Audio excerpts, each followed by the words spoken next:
আহলে বাইতের প্রেম, ভালোবাসা, মুহাব্বত, এগুলো হলো ইবাদত। জোরে কন্যা সুবহানাল্লাহ। আমার যুবক ভাইয়েরা, গভীর মনোযোগের কান লাগান। আমার আল্লাহ মহান রব্বুল আলামিন পবিত্র কালামুল্লাহর মধ্যে বলে দেন, ওয়ালা তাকুলু লিমান ইয়ুকতালু ফি সাবিলিল্লাহি আমওয়াত বাল আহইয়াউ ওয়ালাকিন লা তাশউরুন।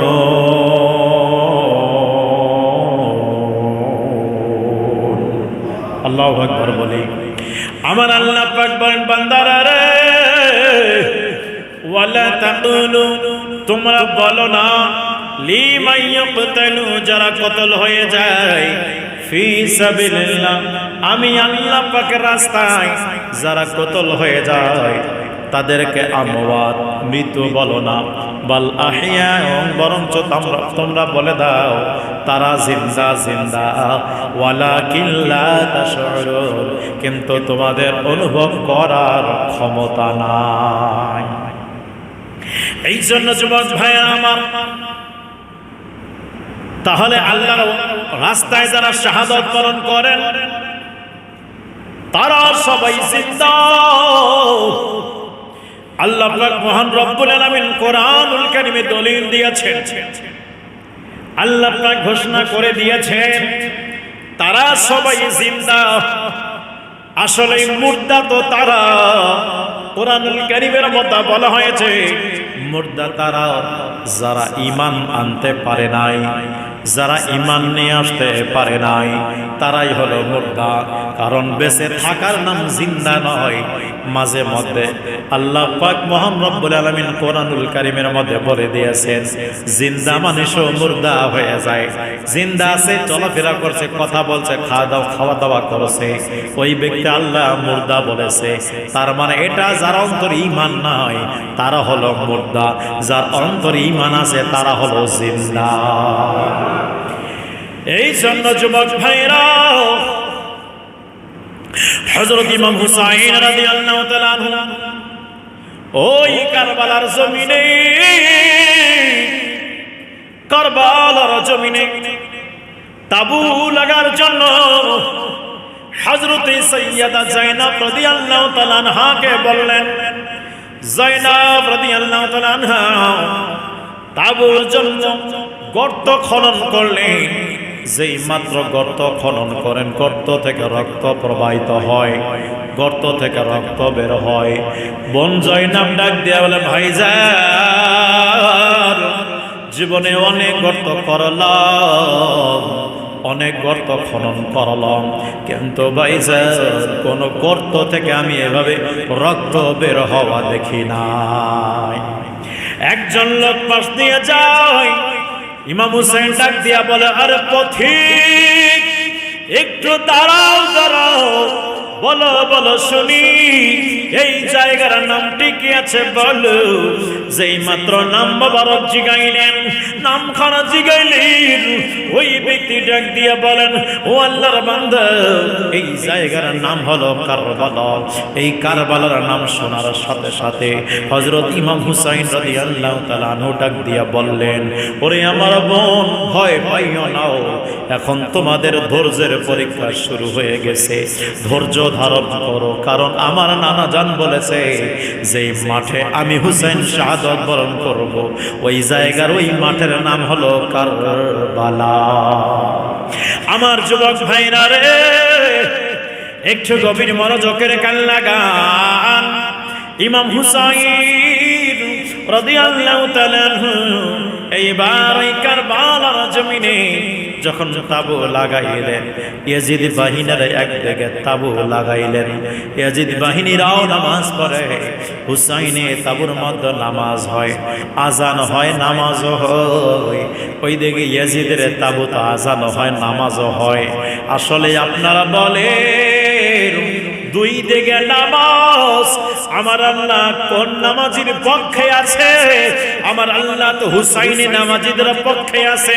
হুসাইনি নামাজিগণের নামাজ আল্লাহর দরবারে কবুল হয়ে গেছে। হুসাইনি নামাজিদের নামাজ, হুসাইনি ইবাদতকারীদের ইবাদত আল্লাহ পাকের দরবারে কবুল হয়ে গেছে। এই জন্য যুবক ভাইরা আমার, সদা সর্বদা আমাদেরকে চেষ্টা করতে হবে হুসাইনি মুসলমান হয়ে থাকার, হুসাইনি চেতনা নিয়ে থাকার। ইয়াজিদের কোনো কর্মকাণ্ডের সঙ্গে আমাদের মিলিত হলে চলবে না। ইয়াজিদের বিরোধিতা আমাদেরকে করার দরকার আছে কি আছে না? ইয়াজিদের বিরোধিতা করার দরকার। তাহলে এই তাবুতীয় নামাজ, ওই তাবুতীয় নামাজ, এখানে আজান ওখানে আজান। নামাজি দেখলেই ভালো বলা যাবে না, আজান শুনলেই ভালো বলা যাবে না।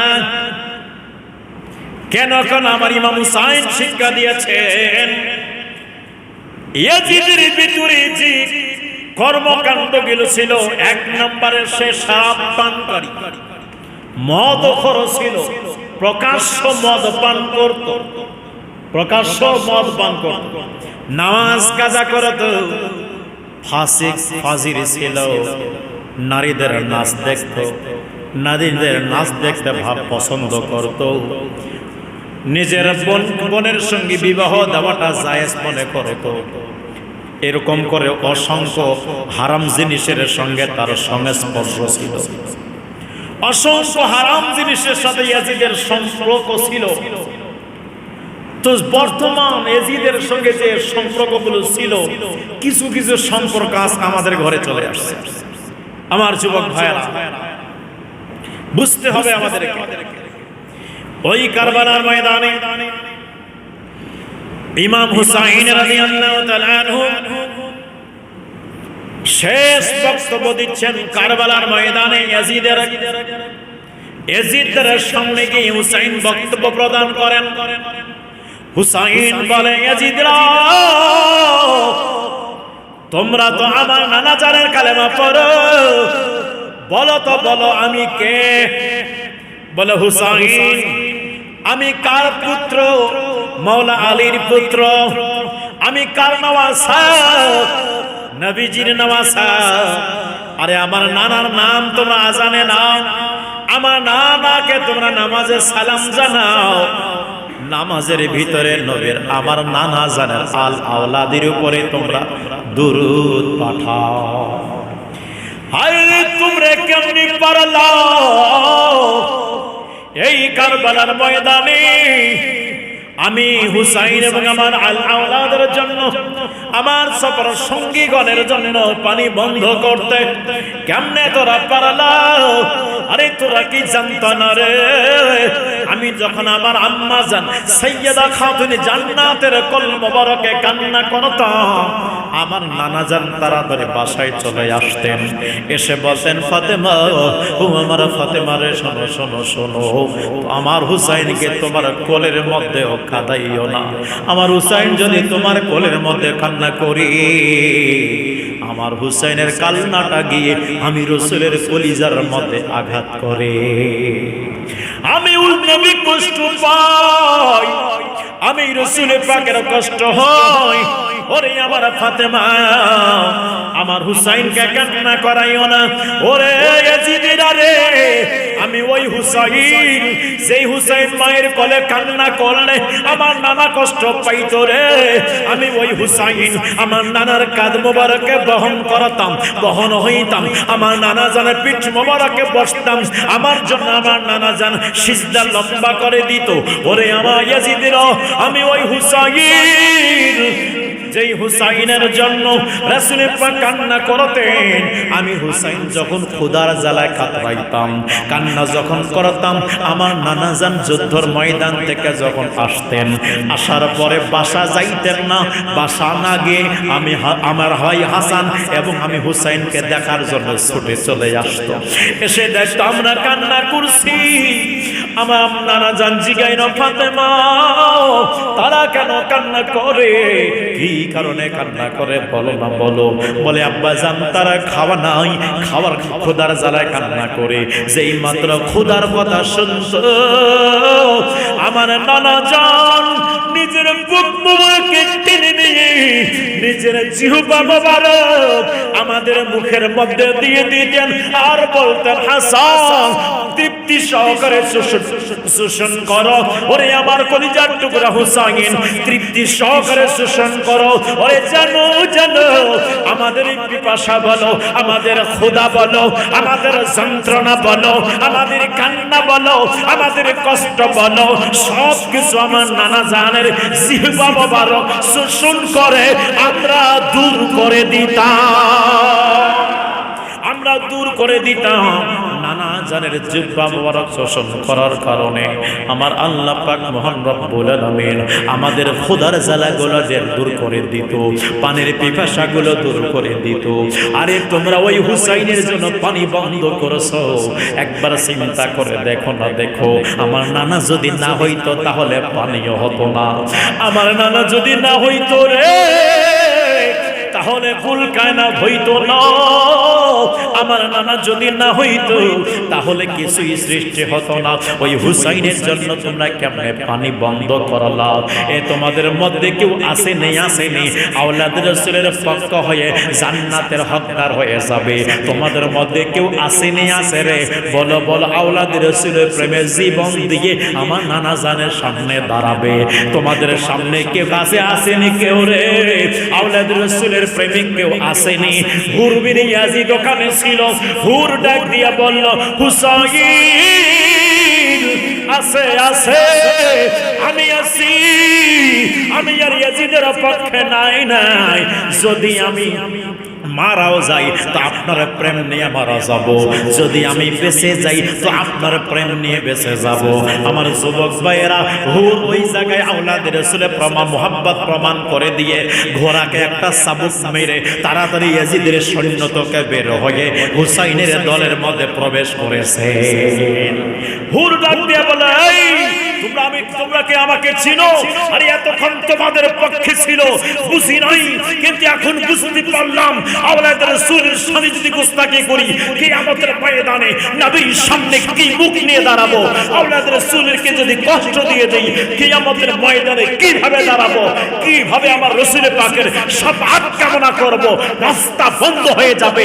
তাই আমি আমার ওই তোমাদের অন্ধকার থেকে বের হয়ে জুলমাত থেকে বের হয়ে নূরের দিকে চলে আসলাম, রশনির দিকে চলে আসলাম, আলোর দিকে চলে আসলাম। দেখো দেখো আমি সেই হুর যে ইয়াজিদের পক্ষে ছিল কিন্তু ইয়াজিদকে প্রত্যাখ্যান করে দিয়ে হুসাইনের পক্ষ হয়েছে। প্রয়োজন হলে ইয়াজিদকে ধ্বংস করার জন্য নিজের জীবন দিয়ে দিবে। হুর ওই জায়গায় চ্যালেঞ্জ করে দিল, কে আসো আসো আমার হুসাইনের সঙ্গে বলেন পরে লড়বা, আগে হুরের সঙ্গে লড়ো। আমার যুবক ভাইরা চমক হয়ে গেল। ইমাম হুসাইন জানেন যে জাহান্নামী দলে একজন জান্নাতি আছে, জোরে কন্না সুবহানাল্লাহ। ইমামে পাক জানেন যে জাহান্নামী সৈন্যের ভিতরে একজন জান্নাতের মেহমান আছে, আমাকে জান্নাতের মেহমানকে বের করতে হবে, জোরে কন্না সুবহানাল্লাহ। আমার যুবক ভাইয়েরা গভীর মনোযোগের কাল লাগাও, এভাবেই যুদ্ধ শুরু হয়ে গেল। মুহররম মাসের 10 তারিখ ফজরের নামাজের পরে ইমাম হুসাইন রাদিয়াল্লাহু তাআলা আনহু তিনি তার তাঁবুর মধ্যে আছেন। সমস্ত ইয়াজিদ বাহিনীরা বাদে মাঝে মাঝে টহল মারে হুসাইনের তাঁবুর দিকে আসে, এসে বারবার বলে হুসাইন আজকে তোমার কাছে শেষ সময়, হয় আমার ইয়াজিদের বায়াত গ্রহণ করো, না হলে যুদ্ধ করার জন্য তুমি আমাদের সামনে চলে আসো। বারবার করে এরকম করে চিৎকার করে।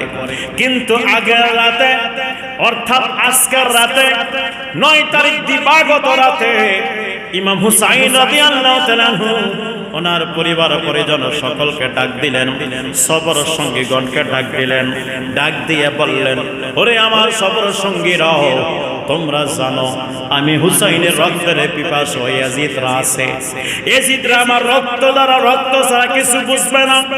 অতএব আগামীকালকে জিহাদের ময়দানে আমি হুসাইন শাহাদাত বরণ করব। তবে শুনে নাও, আমি হুসাইন তোমাদেরকে সুযোগ দিয়ে দিলাম, তোমাদেরকে যুদ্ধ করার জন্য আনি না হই, তোমাদেরকে বেড়ানোর জন্য। এখানে আমরা দিনের খেদমত করার জন্য আসলাম, কিন্তু হয়ে গেছে উল্টো। এই জন্য শোনো, আমি বাতিটাকে অফ করে দিলাম, বাতি অফ করে দিই। যাও তোমরা যে দিক দিয়ে পারো চলে যাও। আমি হুসাইনের কোনো দাবি দাবা থাকবে না, আমি হুসাইনের কোনো দাবি দাবা থাকবে না। তোমরা চলে যাও, যে দিক দিয়ে পারো সবাই চলে যাও। বাতিটা অফ করে দিলেন, বাতিটা অফ করে দিয়ে একটু পরে বাতি জ্বালায়, দেখেন একজনও যায় না, সবাই হুসাইনের কদমে বসে আছে, সবাই বসে। ইমামে পাক ডাক দিয়ে বলো, কি ব্যাপার আপনারা গেলেন না কেন? বলে, হুজুর আমরা যদি চলে যাই কিয়ামতের ময়দানে আপনার নানাজানের সামনে দাঁড়াবো সম্মুখ নিয়ে। যদি আপনার নানাজান জিজ্ঞাসা করে, কিরে নিজের জীবনকে বেশি ভালোবাসলো আর আমার নওয়াসাকে কারবালার মাঠে ছেড়ে দিয়ে চলে আসলো, আমরা কি জবাব দিব? হুজুর এই জন্য আমরা নিয়ত করেছি, যদি আগামীকালকে বাঁচতে হয় আপনার সঙ্গে বাঁচব, যদি জীবন দিতে হয় আমরা আগে জীবন দিব, আপনার আগে আমরা জীবন দিব। জোরে কন্যা সুবহানাল্লাহ। আমার ইমাম হুসাইন রাদিয়াল্লাহু তাআলা তাদের জবাব শুনে অত্যন্ত খুশি হয়ে গেলেন আর বলেন, সাথীরা ও সঙ্গীরা, আমি তোমাদের সবার থেকে সন্তুষ্ট।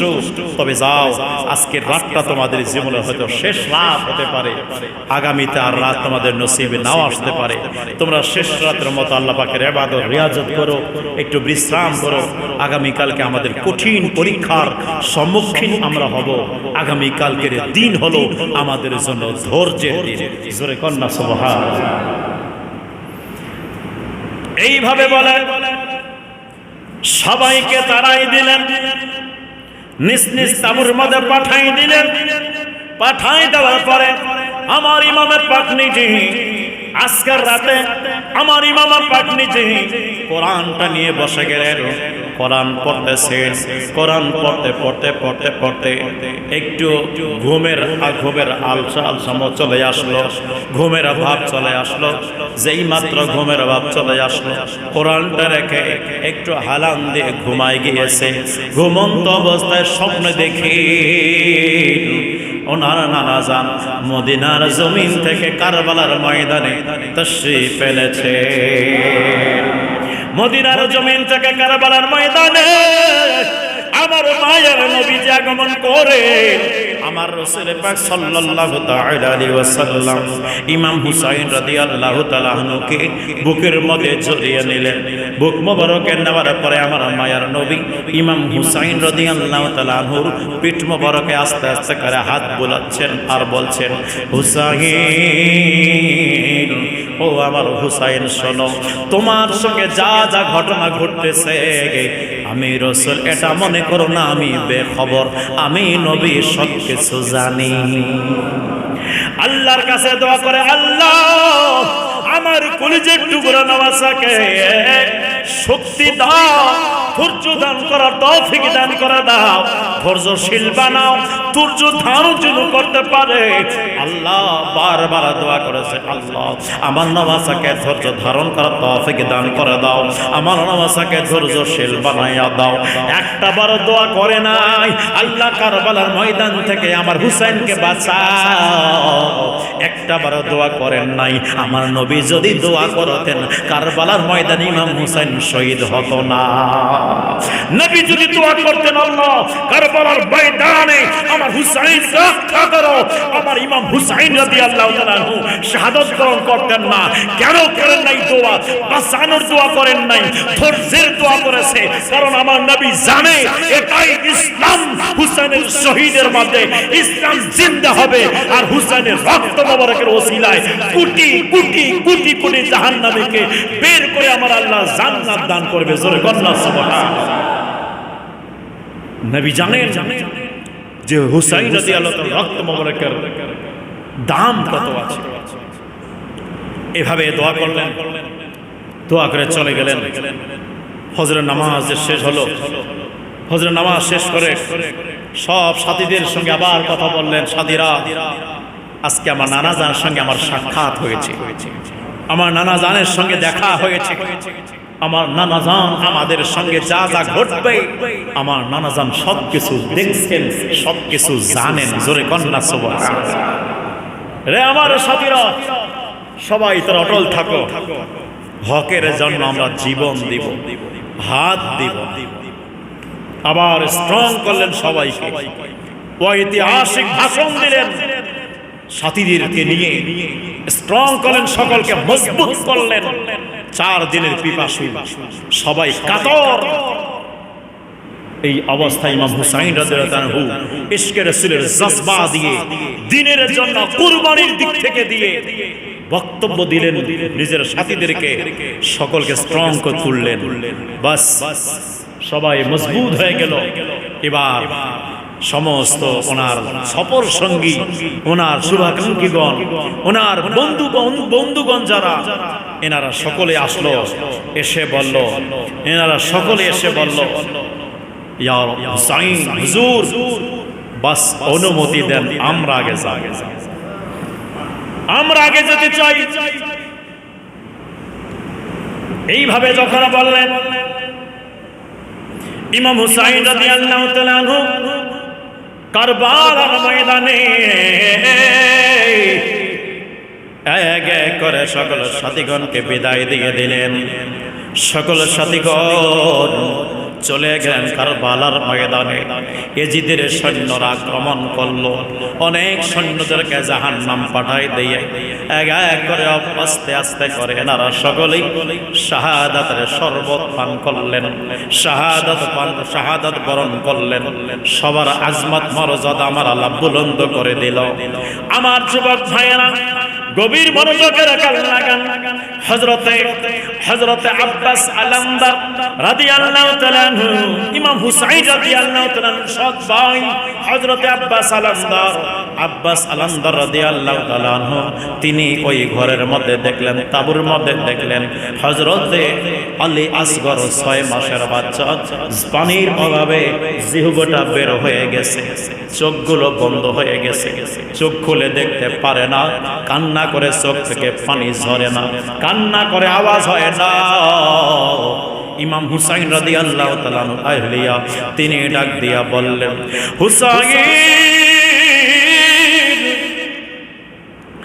আলী আসগরের জন্য একটু পানির ব্যবস্থা করেন, একটু পানির ব্যবস্থা করেন, কারণ পানি যদি না পায় আমার সন্তানটা এভাবে ধুকে ধুকে শহীদের দরজায় চলে যাচ্ছে, মা হয়ে কেমনে সহ্য করতে পারি। এই কথা বলার পরে হযরতে আব্বাস আলামদার ডাক দিয়া বললেন, ভাইজান, ও আমার ভাই, অনুমতি দেন পানি আনতে যাইতাম। এবার অনুমতি নিয়ে পানি আনার জন্য বের হইলেন, মশকটা নিলেন, ঘোড়ার উপরে আরোহণ করলেন। ঘোড়া নিয়ে যেই মাত্র ফোরাত নদীর দিকে দৌড় দিয়েছে, যেই মাত্র দৌড় দিয়েছে, এমন সময় সৈন্যবাহিনী গেল তার কাছে, একদম চলে আসতে তাকে ঘিরে নিয়েছে। আব্বাস আলামদার ডাক দিয়া বলল, কি রে, একজনের সঙ্গে লড়ার জন্য এতগুলো সৈন্য আসতে হয়, এত তোরা কাপুরুষের দল, এই তোরা এত ভয় করো আমাদেরকে এত তোরা ভয় করো, পানি বন্ধ করে দিয়েছ, তারপরে তোমাদের ভয় দূর হয় নাই। আমি পানি আনার জন্য আসলাম, আমাকে মারার জন্য 1000 সৈন্য চলে আসছো, কি ব্যাপার, কি ব্যাপার, এতই তোমাদের ভয়? ঠিক আছে, আসো আসো, আমার বাহুর মধ্যে কওয়াতে আলী আছে, আমার দেহের ভিতরে শেরে খোদা মাওলা আলীর রক্ত আছে, একটু আসো আসো, আলীর বাহাদুরিটা দেখে নিয়ে নাও। যেই মাত্র মাওলা আলী রাদিয়াল্লাহু তাআলা আনহু কওয়াতের কথা বললেন, শক্তির কথা বললেন, আব্বাস আলামদার ঘোড়ার লাগাম ধরে এমন ভাবে ঘোড়া চালাইলেন, শত শত আপনার ইয়াজিদের সৈন্যবাহিনীর ঘাড় মাথার উপরে উঠাই দিয়েছে, কারো গায়ের উপরে উঠাই দিয়েছে। একদম 2-1 মিনিটের মধ্যে লাশের লাশ ফেলাই দিয়েছে, বাকি সৈন্যরা সবাই পালায় গিয়েছে। বাকি সৈন্যরা সবাই পালায় গেল। আব্বাস আলামদার একাই এখনো নদীর দিকে যায় নাই, পানি আনার জন্য যাচ্ছে। এর মধ্যেই শত শত সৈন্যরা ওনাকে ঘিরে নিয়েছে, পানি আনতে দিতে, পানি যে পানি নেওয়ার জন্য যেতে দিবে না। এইবার হযরতে আব্বাস আলামদার, যার দেহের মধ্যে মাওলা আলীর খুন চলছে, মাওলা আলীর রক্ত মোবারক আছে, শেরে খোদার কওয়াত আছে, এই আব্বাস আলামদার তিনি তার বাহাদুরি দেখাই দিয়েছে। একাই শত শত সৈন্যদেরকে জাহান্নামে পাঠাই দিয়েছে, গর্দান নামাই দিয়েছে, তরবারি চালায়, কারো উপরে ঘোড়া উঠাই দিয়েছে, কারো গর্দান আলাদা করে দিয়েছে, কারো পেট ছেড়ে দিয়েছে, দুখণ্ডিত করে দিয়েছে। এই অবস্থা দেখার পরে এইবার বাকি সৈন্যরা পালায় গেছে। বাকি সৈন্যরা পালায় গেছে। যেই পালায় গিয়েছে, আব্বাস আলামদার দেখে আর পাশে কেউ নাই, তাড়াতাড়ি নদীর মধ্যে চলে গেছে। নদীর মধ্যে যাওয়ার পর পানি নিলেন, পানি নেওয়ার পরে এবার উঠলেন, পানি নেওয়ার পরে উঠলেন। ওঠার পরে যেই মাত্র আসে, ওমর বিন সাদ ডাক দিয়া বলল, রে তাড়াতাড়ি যাও, ওই পানি যদি হুসাইনের তাঁবুতে চলে যায়, 22,000 কেন 22 লাখ আসলেও আমরা তাদের কাছে কোনো পাত্তা পাবো না। 22,000 আমরা আসছি, যদি এই মশক, যদি পানির মশক যদি হুসাইনের তাঁবুতে চলে যায়, তাহলে সবাই এক একটা শের হবে। যদি ওদের মুখে পানি যায়, ওরা আর মানুষ একদম শের হবে, কারবালার ময়দানে সিংহ হয়ে উঠবে। তারা তাড়াতাড়ি আটকাও, পানি কোন রকমে যেতে দিও না। আব্বাস আলামদার রাদিয়াল্লাহু তাআলা আনহু পানির মশক নিয়ে যেই মাত্র উঠছে, আবার চতুর্দিক থেকে ঘিরে নিয়েছে। চতুর্দিক থেকে যখন ঘিরে নিয়েছে, তখন আবার তিনি মশক, তার ডান মশকের যে আপনার ফিতা আছে, মশকের যে আপনার হ্যান্ডেল আছে, ওটা কাদের মধ্যে বাহুতে লটকাই দিয়েছে। বাহুতে লটকাই দিয়ে এইবার ঘোড়াকে এমন দ্রুত গমি ভাবে চালাইছেন, একদম সৈন্য যেদিকে যায় ওদিকে তছনছ হয়ে যায়, যেদিকে যায় ওদিকে সৈন্যরা একদম মাথাতে, বড়ি থেকে মাথাগুলো একদম মুহূর্তের মধ্যে আলাদা হয়ে যায়। এত প্রখর ভাবে, এত আপনার নিখুঁত ভাবে তরবারি চালাচ্ছিলেন, তরবারি দেখা যায় না, শুধু কাল্লাগুলো, মাথাগুলো নিচের দিকে ঝুলছে। উমর বিন সাদ ডাক দিয়ে বলল, আরে তীরন্দাজরা, তোরা কি দেখছো? তাড়াতাড়ি তার দিকে তীর নিক্ষেপ করো। সেই তীর নিক্ষেপ করা শুরু করলো। আব্বাস আলামদারের শরীরের মধ্যে তীরগুলো আসা শুরু হয়ে গেল। এই হযরতে আব্বাস আলামদার একদিকে তো পানি নেই, একদিকে পিপাসায় কাতর, আরেকদিকে রক্ত প্রবাহিত শুরু হয়ে গেল। এভাবেই চলছে। হযরত আব্বাস আলামদার রাদিয়াল্লাহু তাআলা তিনি যখন এবার আস্তে আস্তে করে ক্লান্ত হয়ে গেলেন, পিছন দিক থেকে একজন জালেম চলে আসলো। ওই জালেম আসার পরে ওনার বাম হাতটা, যেটা যেখানে আপনার মশকটা আটকাইছেন, ধরে আছেন, ওইখানে হাতটা কেটে দিয়েছে। হাত পড়ে গেছে জমিনে। শেরে খোদার আওলাদ হিম্মত ছাড়ি নাই, হিম্মত ছাড়ে নাই। ডান হাত দিয়ে মশকটা নিলেন, মশক এখানে লটকাইলেন, তরবারি চালান। এক হাত দিয়ে তরবারি চালায়, এক হাত দিয়ে মশকটাকে আপনার হেফাজত করে, একটা হাত জমিনে পড়ে গেছে। আর একজন জালেম এসে তার ওই ডান হাতটাকে কেটে দিয়েছে। ডান হাতটা কেটে দেওয়ার পরে হযরতে শেরে খোদার আওলাদ এখনো হিম্মত ছাড়ে নাই, এখনো হিম্মত ছাড়ে নাই। হযরতে আব্বাস আলামদার ওই মশকের আপনার ওই হ্যান্ডেলটাকে দাঁত দ্বারা চিবিয়ে ধরেছে। যেই মাত্র দাঁত দ্বারা চিবে ধরলেন, দূর থেকে একজন জালেম, ওই জালেম দূর থেকে একটা তীর নিক্ষেপ করেছেন। ওই তীর সেই মশকটাকে ছিদ্র করে দেয়, মশকটাকে ছিদ্র করে দিয়ে তার বুকটার মধ্যে লেগে যায়। আমার যুবক ভাইরাও শুধু তাই নয়, তাই নয়, পানিগুলো পড়ে যায়। পানিগুলো যেই মাত্র পড়ে যায়, দু চোখের পানি ছেড়ে দিয়ে বলে, হায় রে আলিয়াসগর, আমায় তোমার চাচাকে তুমি ক্ষমা করে দিও।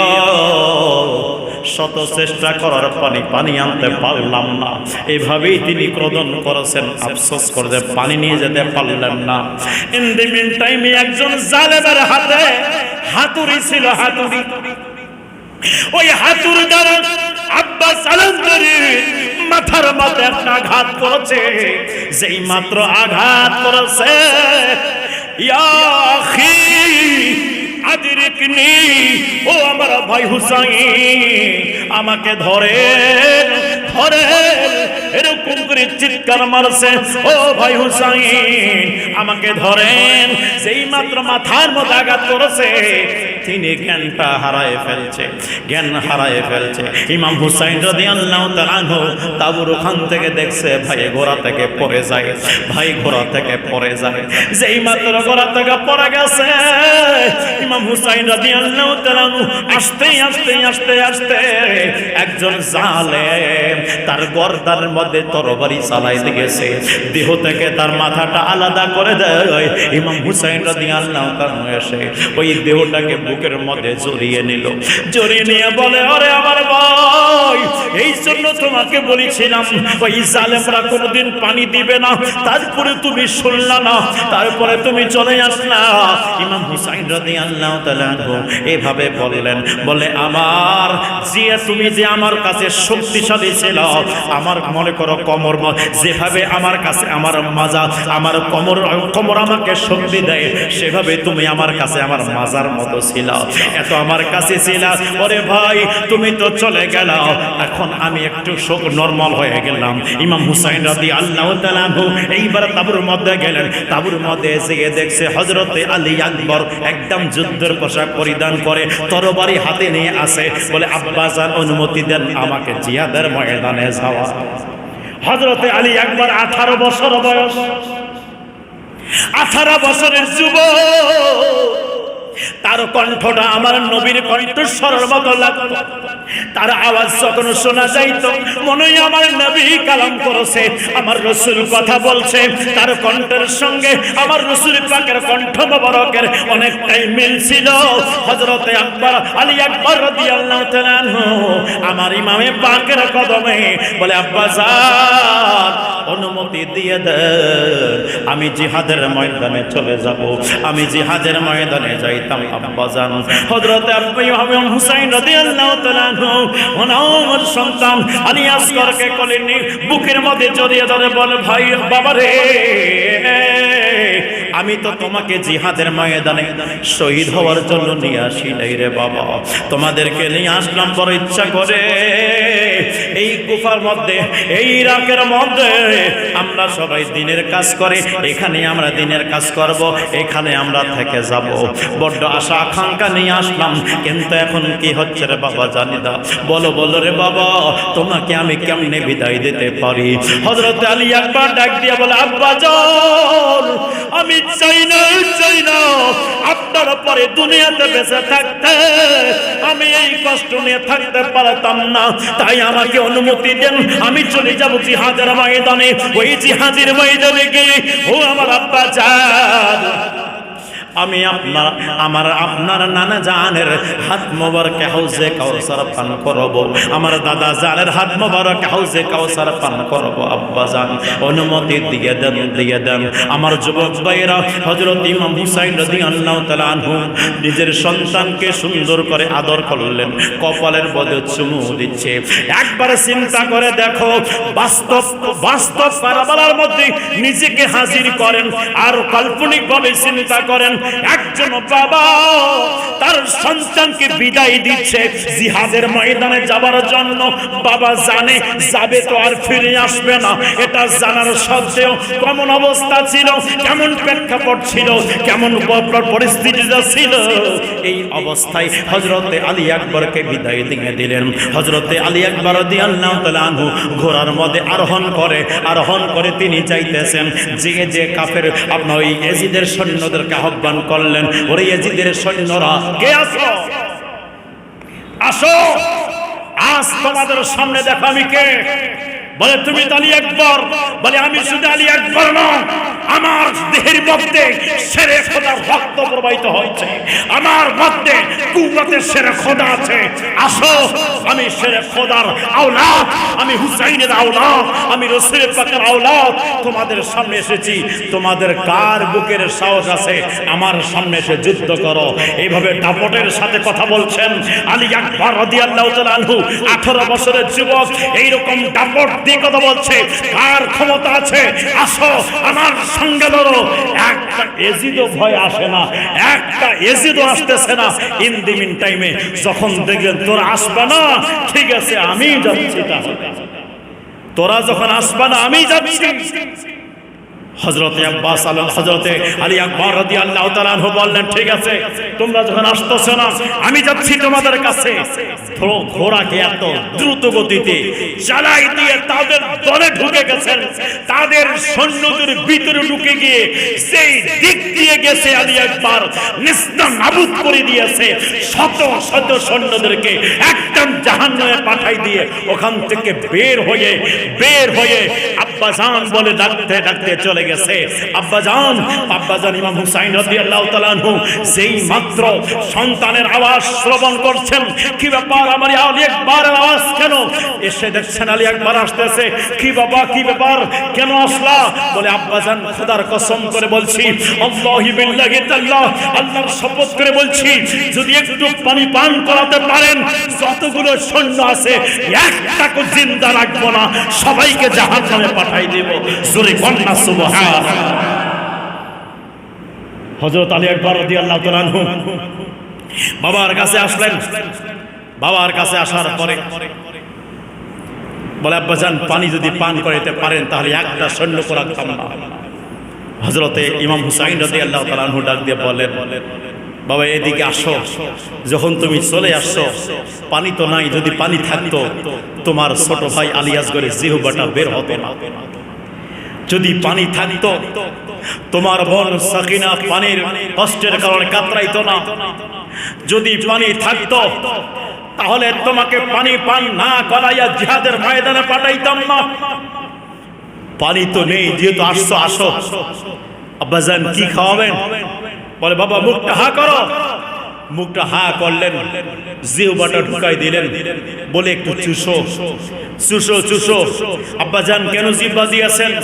বলে, বাবা তুমি জানো আমরা যখন দুই ভাই ইমামে হাসান এবং আমি যখন ক্ষুধার জ্বালায় কাতরাইতাম, আমার নানা জান দূর দিয়ে আসতো আমাদের কাছে, অথবা আমরা যাইতাম নানা জানের কাছে ছুটে যে বলতাম, নানা ভাই ক্ষুধা লাগছে আর পারছি না সহ্য করতে।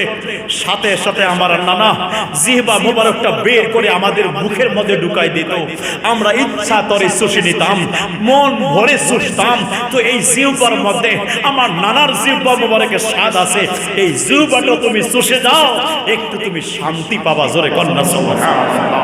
হযরত আলী আসগর, হযরত আলী আকবর রাদিয়াল্লাহু তাআলা আনহু এইবার জিহাদের ময়দানে হযরত ইমাম হুসাইন রাদিয়াল্লাহু তাআলা আনহু ওনার জিহ্বা মোবারক চুষলেন। চুষার পরে বলে, আব্বাজান বিদায় দিয়ে দেন, বিদায় দিয়ে দেন। হযরতে আলী আকবর রাদিয়াল্লাহু তাআলা আনহু তিনি সন্তানকে আবার জড়িয়ে ধরলেন। জড়িয়ে ধরার পরে বললেন, বাবারে আসো তোমার কপালে একটা চুমু দিয়ে দিই, শেষ বিদায়। আমি জানি তোমাকে আর কষ্ট করতে হবে না, তুমি এবার চলে যাবা, হাউজে কাউসার পান করবা, ধৈর্যের সাথে যুদ্ধ করে যাও, হকের জন্য যুদ্ধ করে যাও। ইনশাআল্লাহ তাআলা আমার নানা জানের হাত মোবারকতে পানি পান করবা, পানি পান করবা। এভাবে আদর করে কপালে চুমু দিয়ে বুকে জড়িয়ে নিয়ে আবার শেষ বিদায় দিয়ে দিলেন। হযরতে আলী আকবর রাদিয়াল্লাহু তাআলা আবার জিহাদের ময়দানে ছুটে চলে গেলেন। জিহাদের ময়দানে ছুটে যাওয়ার পরে আবার ডাক দিচ্ছে, এই কে আছো, আসো আমার কাছে আসো।